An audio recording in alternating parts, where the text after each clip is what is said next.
All right, everyone, we're going to go ahead and begin. Hello. We want to let you know ahead of time that this meeting will be recorded. It will also be uploaded to social media to promote our guidance. If you would like to change your name or turn off your camera, please do so now. We will open the chat for our Q&A session at the end of our event.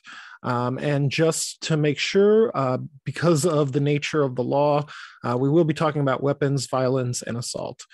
My name is Zach Gitrich. I am a founding member of the Central Illinois Research Collective. The Central Illinois Research Collective, also known as CIRC, is an organization focusing on accountability and transparency at all levels of our government. We are an all-volunteer organization. Our collective is made up of working-class individuals who strive to provide education on important legislation and policy initiatives that support the workers in our community. Our goal as a collective is to be a resource for organizers throughout Central Illinois. Our services include requesting public information, assisting individuals with police complaints, and providing critical information on new legislations and policies. If you would like to get involved in our collective, please submit your info to this Google form that we're going to go ahead and drop in the chat. Obviously, all are welcome. Today, we're very excited to hold our first major event with our partners, the Afro-Socialists of Color Bloomington Normal, this town hall on HB 3653. Just as a note, we have updated the guidance with additional information and will continue to update it as new laws are passed that alter or interact with HB 3653. You can always find the most up-to-date version of our guidance at this link that we are now posting in the chat. Before we begin, we will let each of today's presenters introduce themselves and say what organization they are with. And I'm going to go ahead and send it over to Nicholas. Hi, I'm Nicholas. I am a part of CIRC and one of the liaisons from Peoria. Kyle, if you want to go next. Yeah, I'm Kyle Auer, he, him pronouns, and I am with the with CIRC. Okay, I can go next. My name is Sarah Greenberg, she, her pronouns. I am part of CIRC and also a graduate student at ISU. And I will pass it to Georgine. Hi, my name is Georgine Chiselle, and I am a part of Afro-Socialists of Bloomington Normal. And back to you, Zach.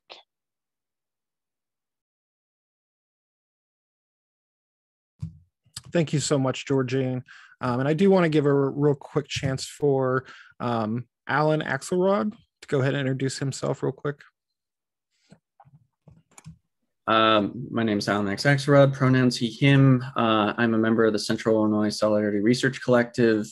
And yeah, sorry, I'm catching up on things, but solidarity with everybody in attendance.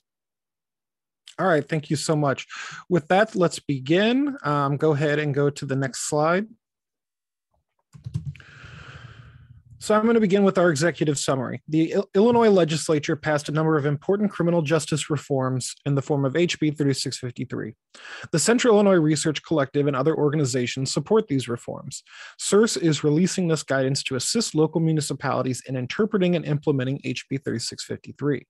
Because of perfidious efforts at prevarication by opponents of this legislation, it is necessary to carefully explain what is actually included in HB 3653. We believe it is important for public officials to know that the working people of Illinois support this legislation and encourage public officials to embrace these reforms and implement them to the best of their abilities. Furthermore, public officials should be mindful that the working people of Illinois support efforts at increased police accountability, transparency, reform, and that they desire alternative institutions to address public safety. We believe if law enforcement agencies choose to embrace these changes, that it will help facilitate police-community relations and improve community trust in law enforcement. This is also an opportunity for police departments to implement changes and reforms that were suggested after the murder of George Floyd, as many departments spoke out in support of communities and wanting to build better relationships. If we go to the next slide, I'm going to go ahead and hand it over to Nicholas, who is going to give the introduction to our guidance. So HB 3653 is also known as the Safe IST Act, or the Illinois Safety, Accountability, Fairness, and Equity Today Act. It passed the General Assembly 60-50 and the State Senate 32-23, indicating a supermajority of support. The bill was signed into law by Governor J.B. Pritzker on February 22nd, 2021. A major portion of HB 3653 is the Pretrial Fairness Act, the abolition of money bond, which will take effect on January 1st, 2023.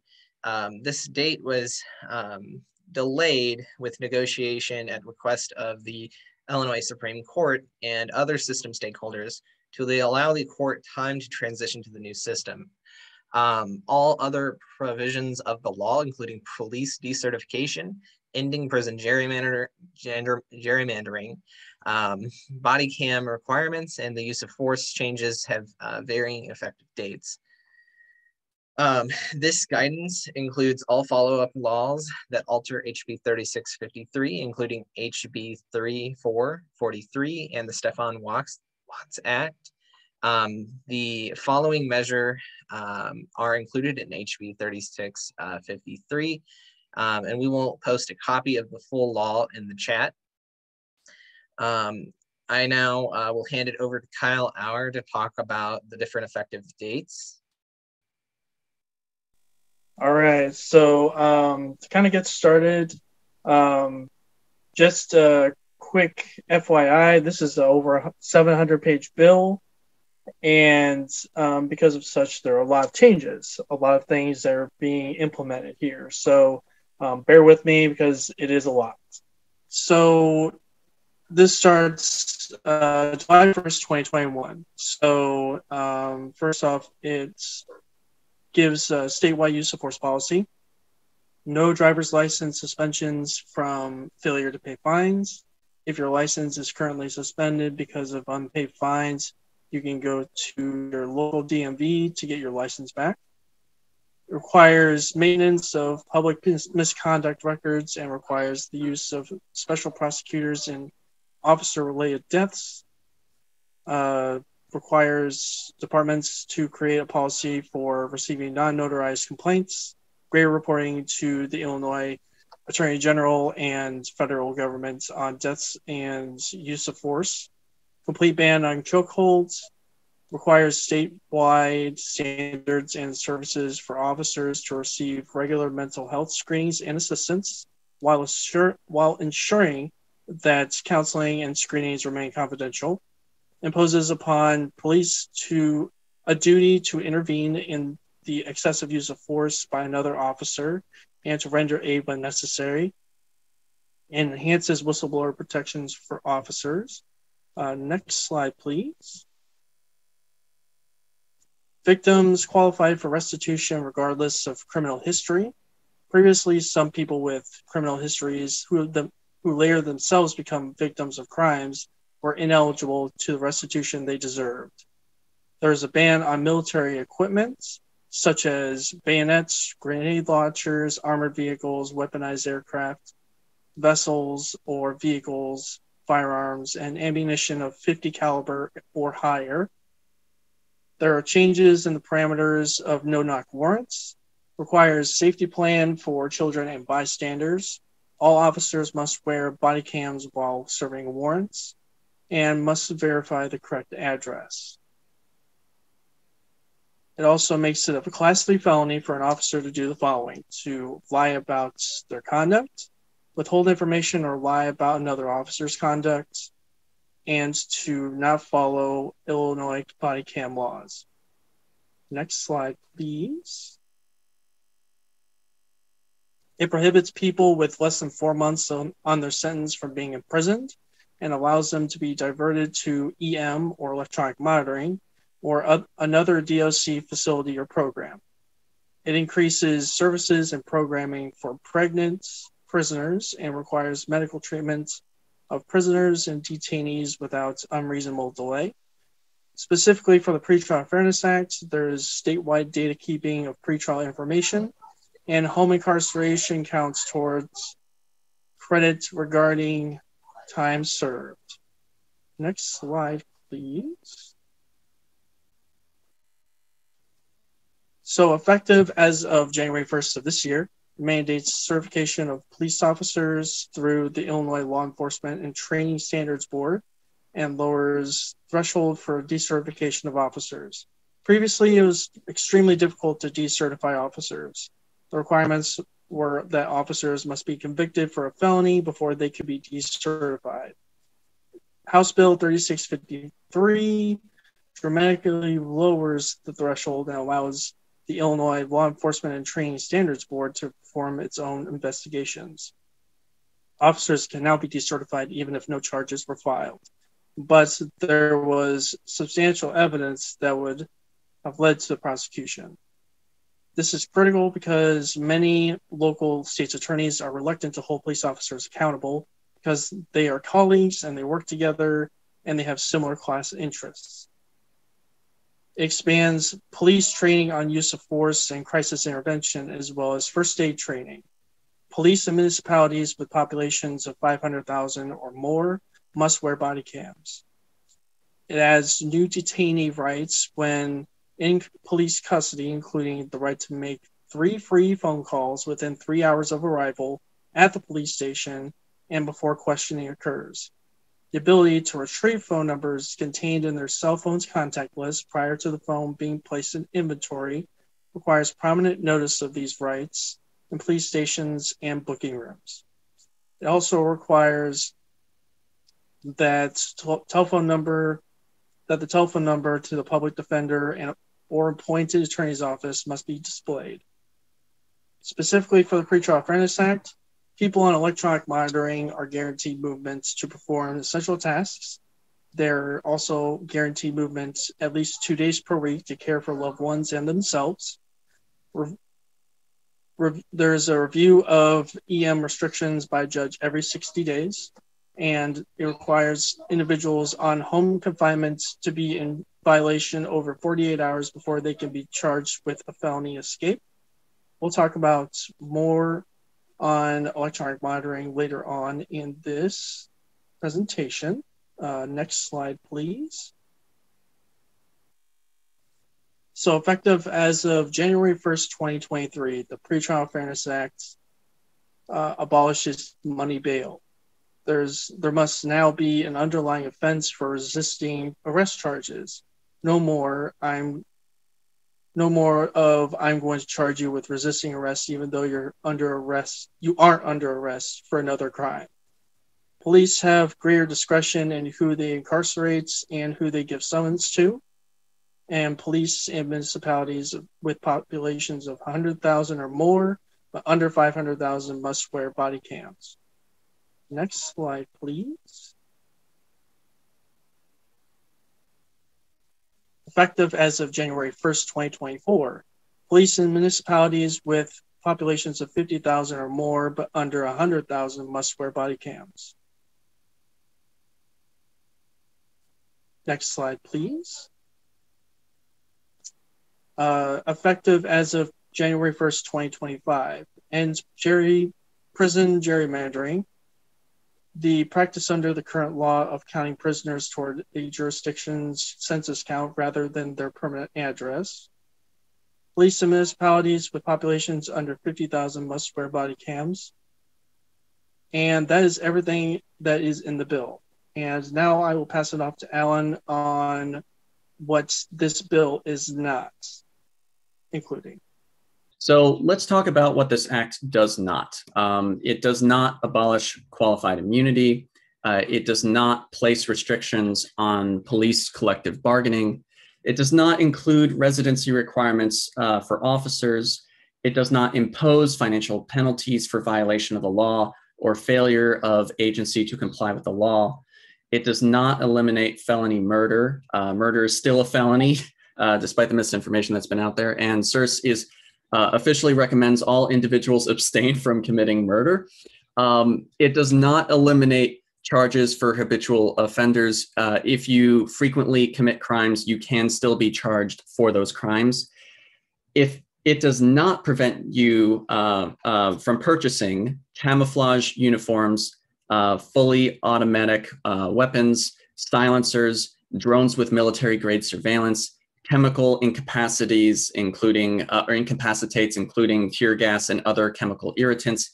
It does not prevent the use of force, and it does not require a duty to retreat. So it's just some clarity, given all the misinformation out there, what this does not do.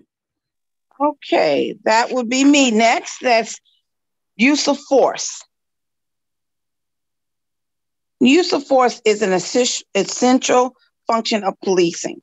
The HB 3653 states a police officer need not retreat or desist from efforts to make a lawful arrest because of resistance or threatened resistance to the arrest.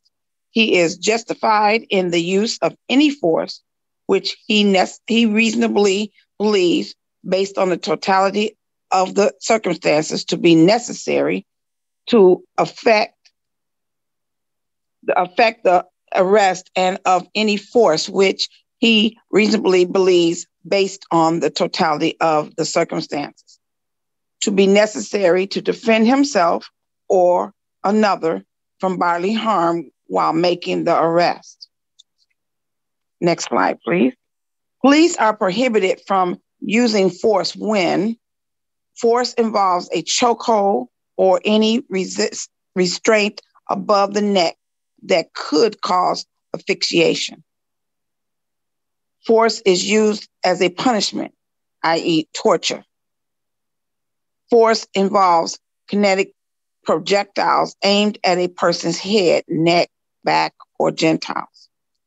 Force involves any discriminated discharge into a crowd. Force involves chemical irritants like pepper spray and tear gas used to disperse crowds unless the crowd is given sufficient warning and time to disperse.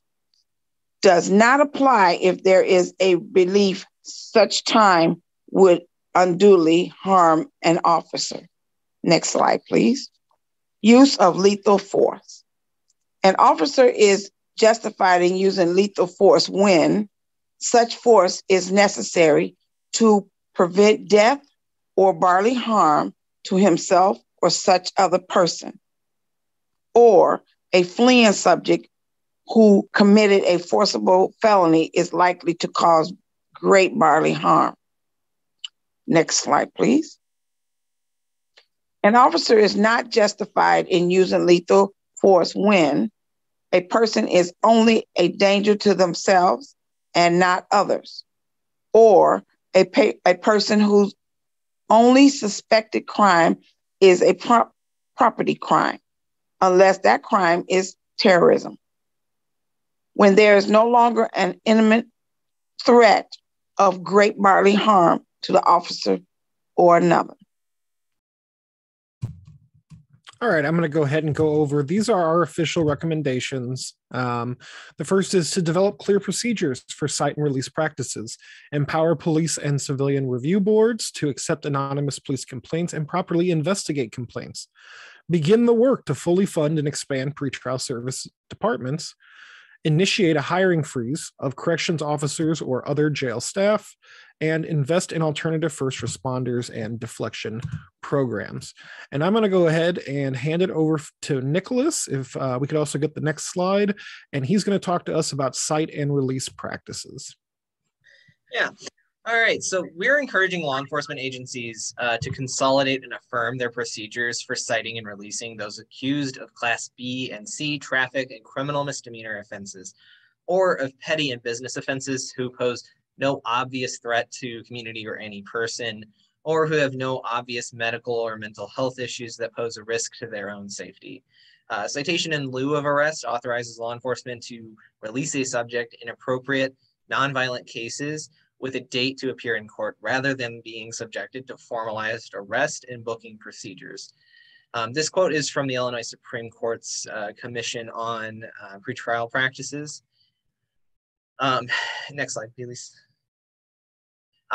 During the COVID-19 pandemic, law enforcement agencies have utilized cite and release procedures to help mitigate the spread of novel coronavirus, revealing that incarceration for every crime is not essential. HB 3653 allows the police to release the person after they have identified who the person is and given them a notice to appear in court within 21 days. It provides an exception that law enforcement may detain someone overnight if they pose an obvious threat to public safety or have obvious medical or mental health needs that pose a risk to their own safety. The law allows law enforcement to release any persons charged with an offense that is not detainable under the law from the station with a court date. If released is in the public interest, then this allows, but does not require police to release people charged with the most nonviolent felonies and misdemeanors. You can go to the next slide. With the abolition of cash bail, a limited number of felonies and 2 misdemeanors will be eligible for detention after a first arrest if the state proves that the arrested person poses a specific, real, and present threat to someone else. These detainable charges are things like all non-probational forcible felonies. The most common of these are murder, attempted murder, armed robbery, home invasion, and vehicular hijacking. All sex crimes, criminal sexual assault, criminal sexual abuse, child pornography related charges, various charges relating to sexual misconduct of children and human trafficking, all domestic violence charges, misdemeanor and felony domestic battery, and violations of orders of protections, all non-probational gun-related felonies, including all forms of discharge of a firearm, sale of a firearm, and most forms of possession of a firearm. All new arrests when someone is on pretrial release or probation, and any serious felony where there is a high likelihood of willful flight. Cite and release practices will reduce the time any individual's liberty is being threatened by the state, reduce the time spent by officers on frivolous or banal uses of their time, and decrease the safety risks caused by arrest, transportation, booking, and incarceration for both defendants, police, and corrections staff. Further, the citation procedure limits the necessity for pretrial services and court involvement prior to release. These benefits will allow law enforcement agencies to prioritize more serious criminal offenses and allow local municipalities to save resources.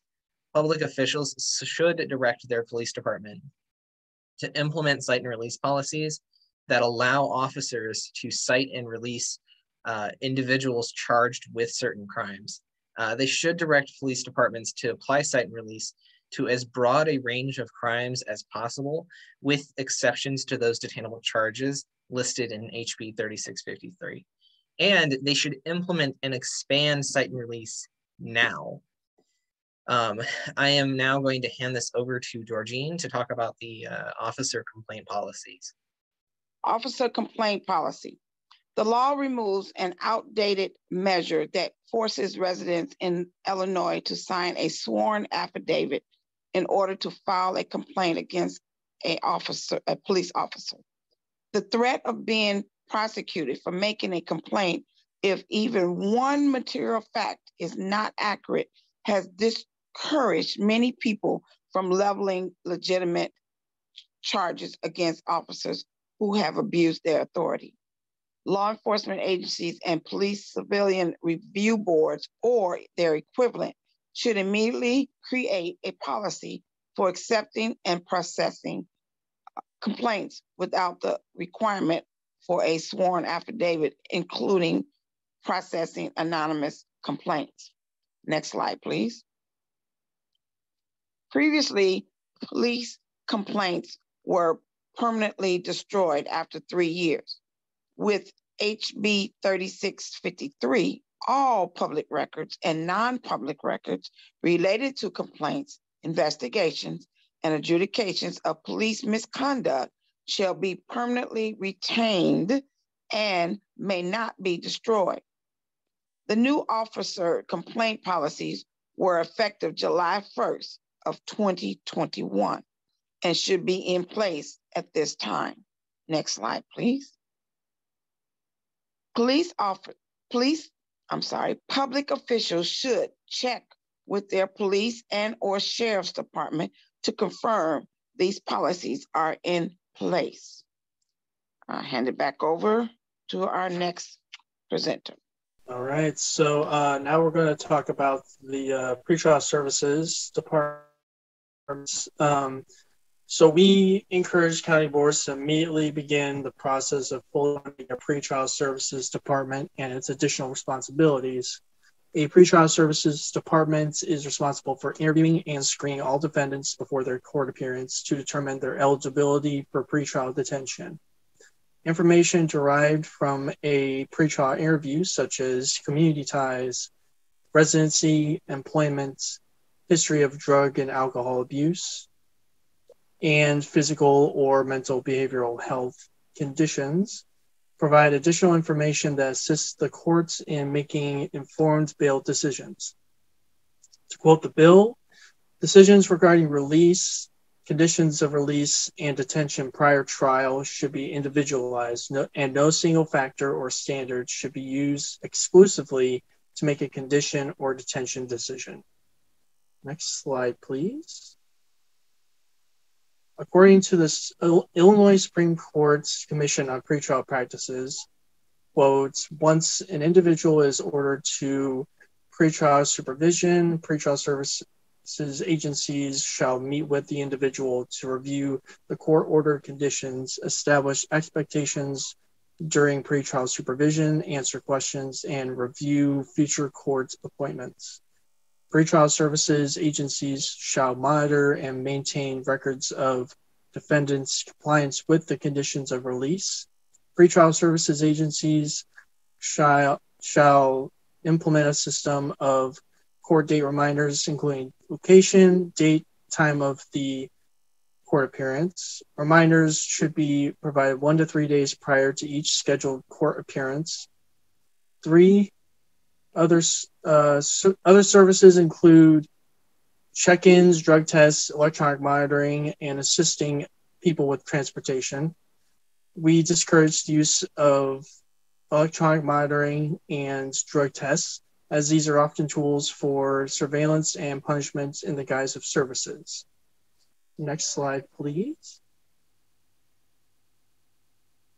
Proponents of cash bail have frequently relied on the anecdotal evidence of failures of abolishing cash bail by referencing specifically New York and California. However, New Jersey, again quoting the Illinois Supreme Court Commission on Pretrial Practices, quote, also overhauled its bail system in order to reduce the reliance on cash bail.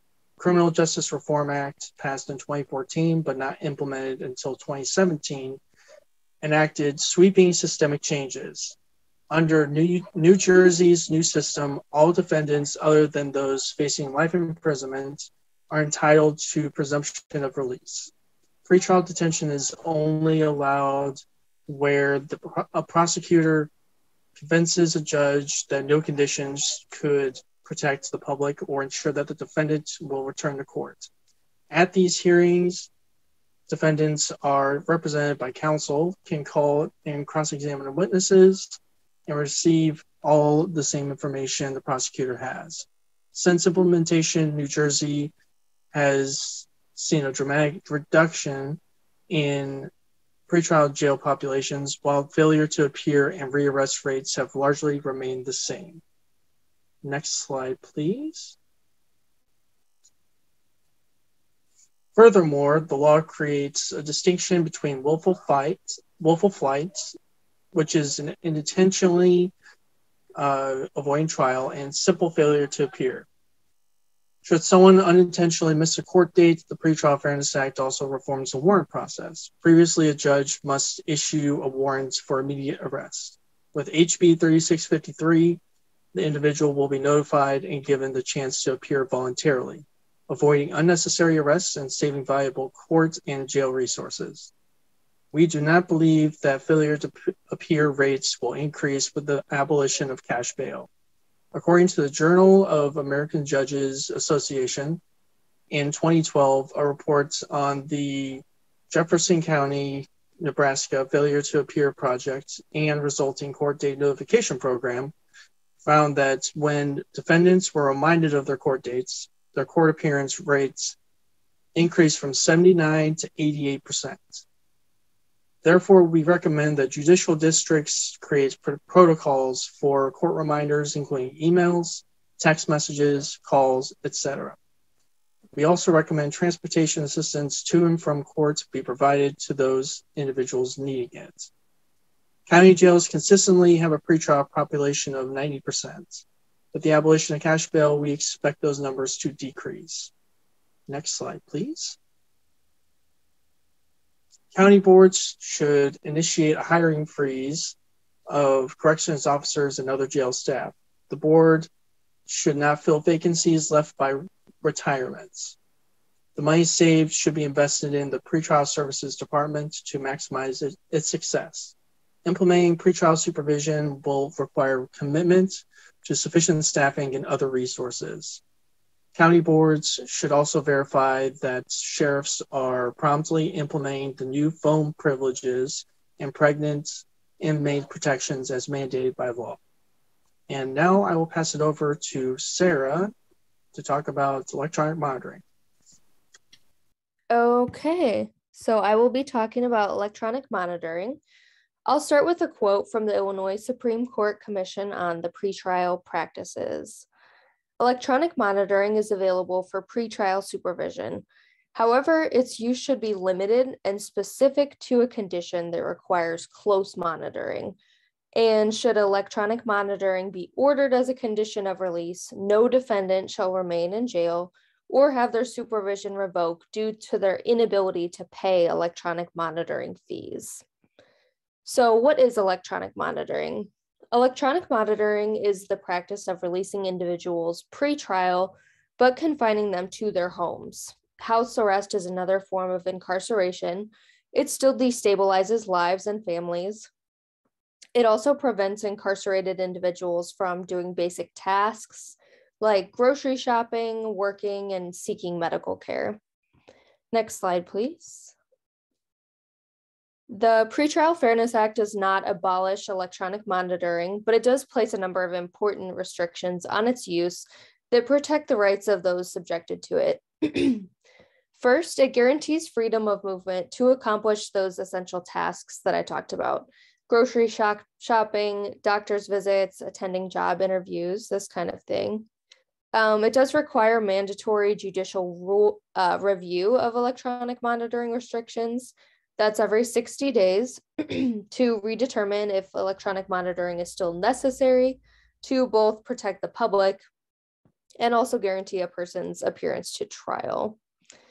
The Pretrial Fairness Act recognizes that electronic monitoring is still incarceration by another name. Incarcerated individuals pre-trial currently receive time served or credit towards their sentence if convicted, and courts are now required to include house incarceration as credit towards a person's punishment. People incarcerated at home have faced legal harassment and abuse for incidental or technical violations. So HB 3653 decrees that if a person incarcerated at home is in violation of their conditions, they can't be charged with felony escape unless the violation is longer than 48 hours. So that's a significant change. This ensures a person will not receive a felony charge for a minor, technical, and sometimes an accidental violation of electronic monitoring. The policy maintains the difference between willful flight and mere failure to appear, even for inmates on electronic monitoring restrictions. Next slide.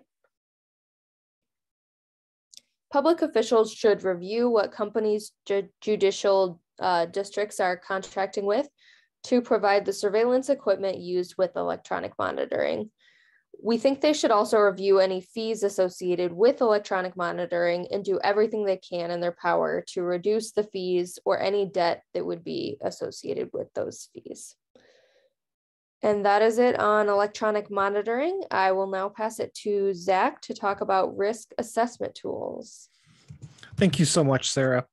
So risk assessment tools, also known as RATs, according to HB 3653, quote, risk assessment tools may not be used as the sole basis to deny pretrial release. If a risk assessment tool is used, the defendant's counsel shall be provided the information and scoring system of the risk assessment tool used to arrive at the determination. The defendant retains the right to challenge the validity of risk assessment tools used by the court and to present evidence relevant to the defendant's challenge. Next slide, please. RATs are algorithmic tools that use historical data to determine what a person's quote unquote risk of failing to appear at court are. According to the National Association of Criminal Defense Lawyers, while RATs are often touted as capable of predicting individual behavior, quote, the tools are actually incapable of making individualized predictions. This is because they study data from many individuals and then forecast aggregate group risk. A risk score, therefore, indicates that a person shares traits with a group who succeeded or failed at appearing to court at a certain rate. But the score provides no information about how a specific individual will behave if released. Because RATs rely on historical data which has been historically biased racially, these tools actually contribute to the racial disparities we see in the criminal justice system. Next slide, please. Again, quoting the National Association of Criminal Defense Lawyers, quote, stereotypes, whether by people or algorithms, are necessarily overbroad and intentionally blind to the individual. Being wrongly labeled quote unquote high risk under these circumstances is particularly unsettling since, if detained, these arrestees likely can never prove that they are false positives. This is really important. We know that defendants that are detained pretrial have worse outcomes to their cases than defendants released pretrial. So by relying on algorithms, especially ones where it's not transparent how these decisions are being made, you could potentially be stacking the deck against defendants and therefore violating their due process rights. HB 3653 does provide a robust individualized hearing process for determining pretrial release. We recommend this be used without reliance on risk assessment tools or RATs. Next slide, please. Public officials should determine what corporations are providing their judicial districts with risk assessment tools. How much is being paid for access to this software? What is the efficacy of their specific brand of tools? How transparent are these companies when it comes to how their RATs work? What is the algorithm they're using? These are all very important questions that public officials need to understand in order to understand risk assessment tools. And I'm going to go ahead and send it over back to Sarah, and she's going to talk about alternative first responders. Okay, so HB 3653 amends the Deflection Act by adding other first responder and co-responder language. The law provides access to Illinois Criminal Justice Information Authority, or the ICJIA, funds for the purpose of development and implementation of collaborative deflection programs for both substance use treatment and other services as an alternative to traditional criminal justice involvement. The amendment makes clear that these deflection programs are available for other first responders and co-responders. These funds are only available to first responders employed by municipalities. Funding for deflection programs is prioritized for communities that have been impacted by the war on drugs, communities that have police or community relationship issues, and communities that have a disproportionate lack of access to both mental health and drug treatment. Deflection programs facilitate contact between the individuals and licensed substance use treatment providers or mental health professionals with the purpose of avoiding incarceration or institutionalization.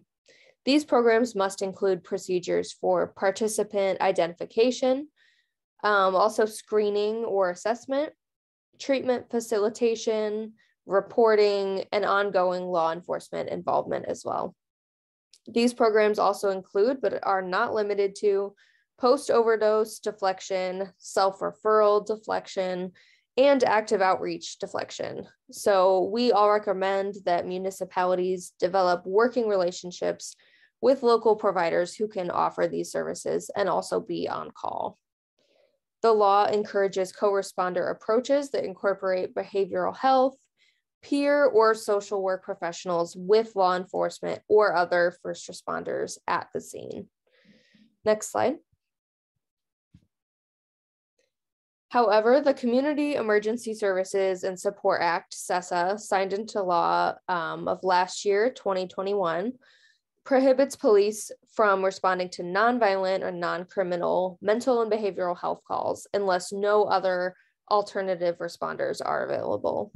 So with the passage of CESA, crisis teams must be dispatched to all nonviolent, non-criminal, mental and behavioral incidents without police presence to prevent unnecessary escalation. Though police may be stationed in the vicinity, like at a distance or out of sight, so that they can still rapidly respond to requests for assistance by a crisis team if they are needed.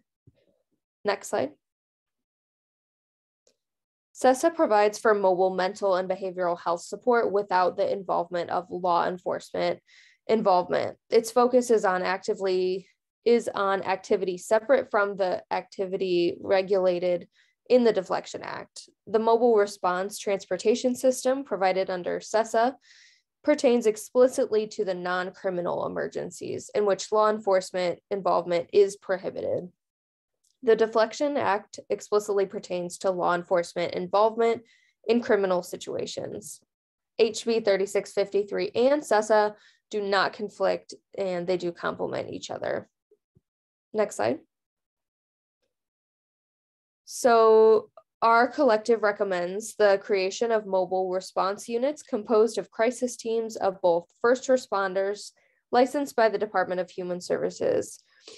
Each crisis team should include at least one medic and at least one mental health or crisis response professional.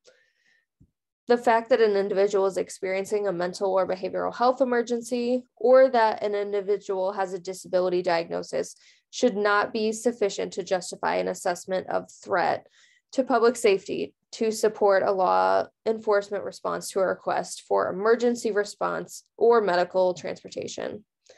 Public officials should use alternative responder models to address nonviolent, non-criminal calls for service that are not limited to mental or behavioral health concerns. And this would allow law enforcement agencies to prioritize more serious criminal offenses and also allow local municipalities to save their resources.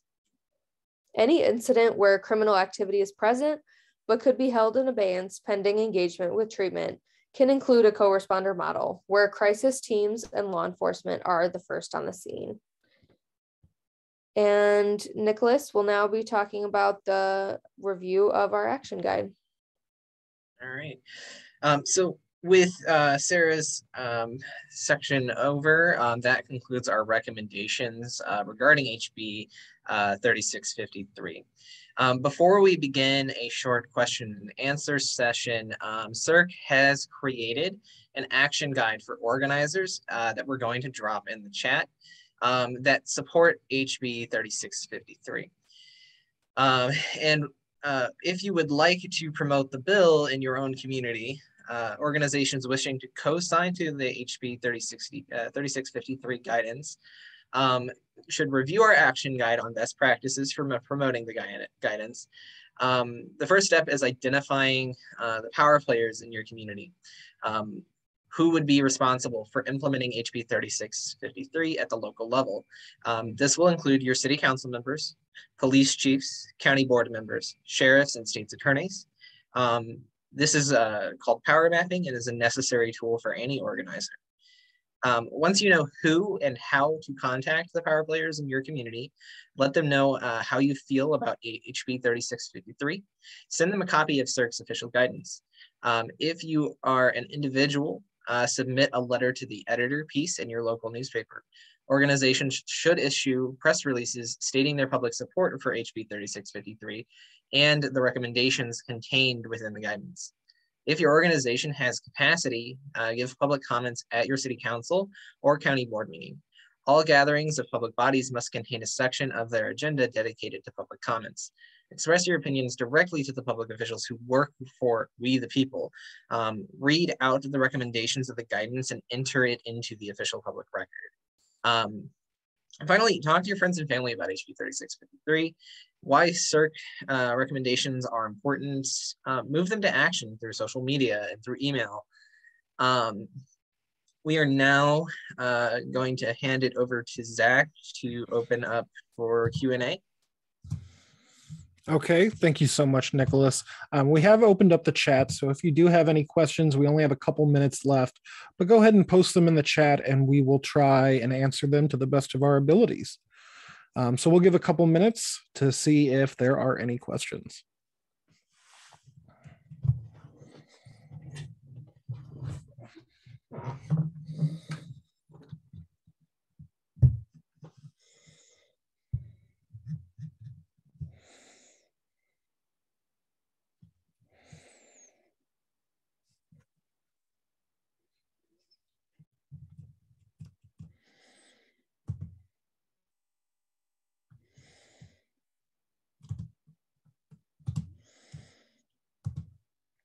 Any questions whatsoever?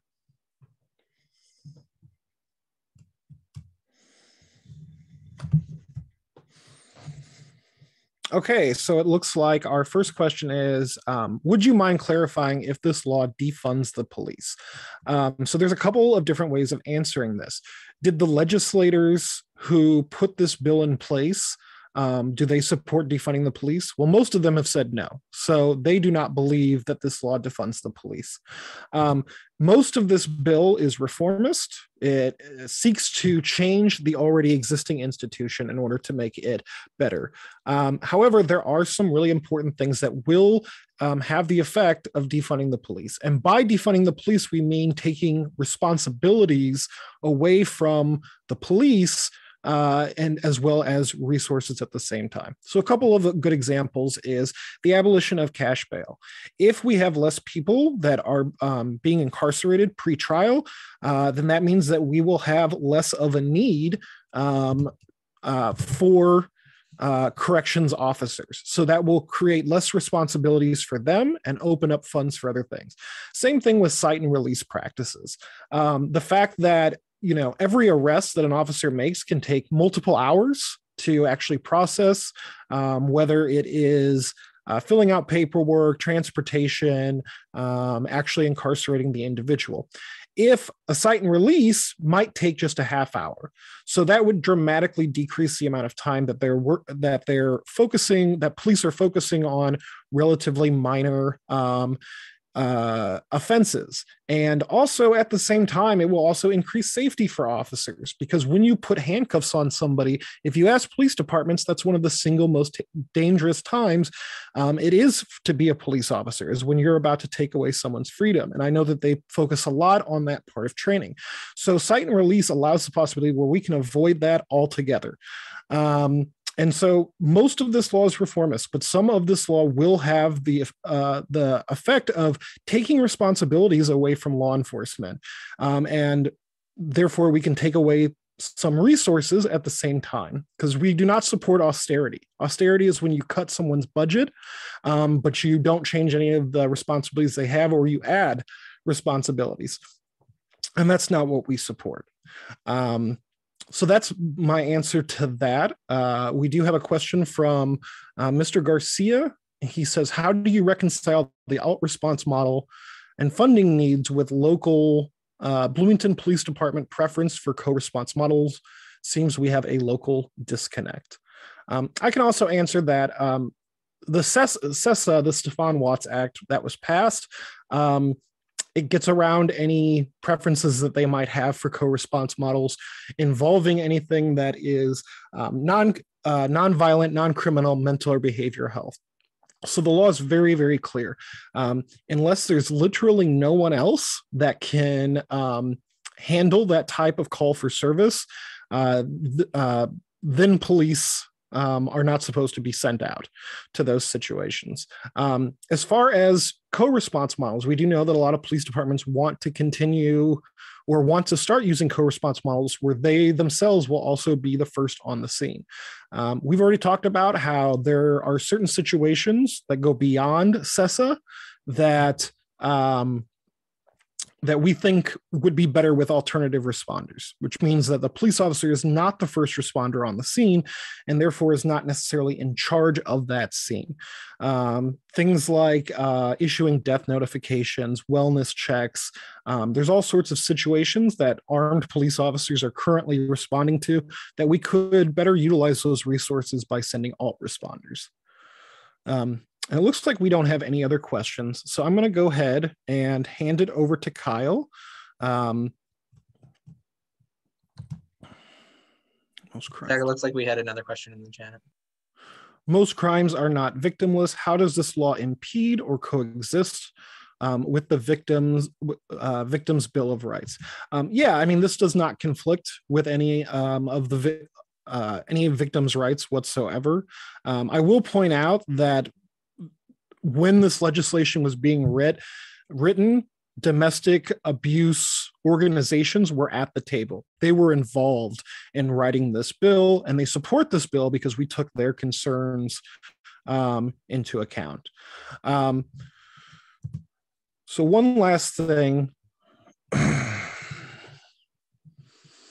The last question is, are there alternate ways to get mental health responses in an emergency other than 911?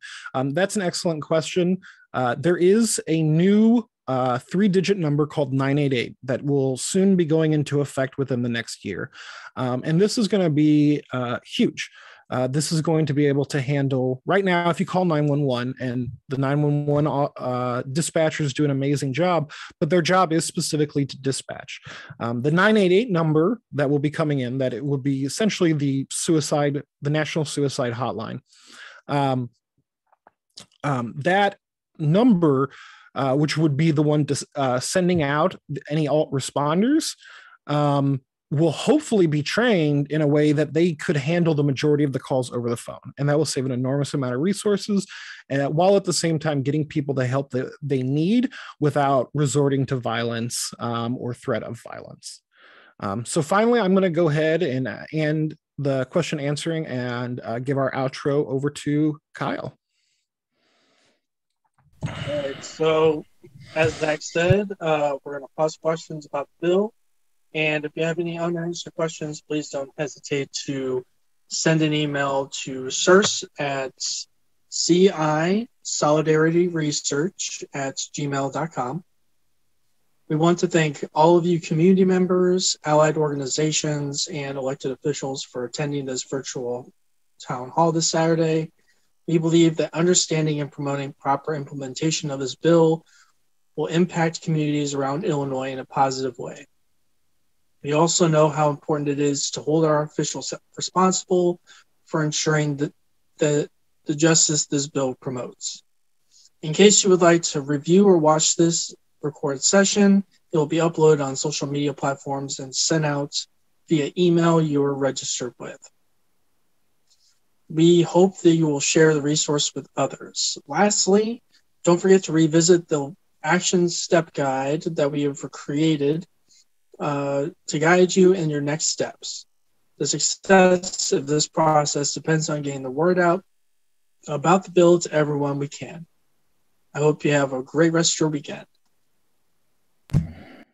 Thank you, everyone. That concludes our meeting, and I do want to give a special thank to Afro-Soc for co-hosting this event with us. And thank you so much. Again, if you have any questions, feel free to email us. Thank you. Thank you.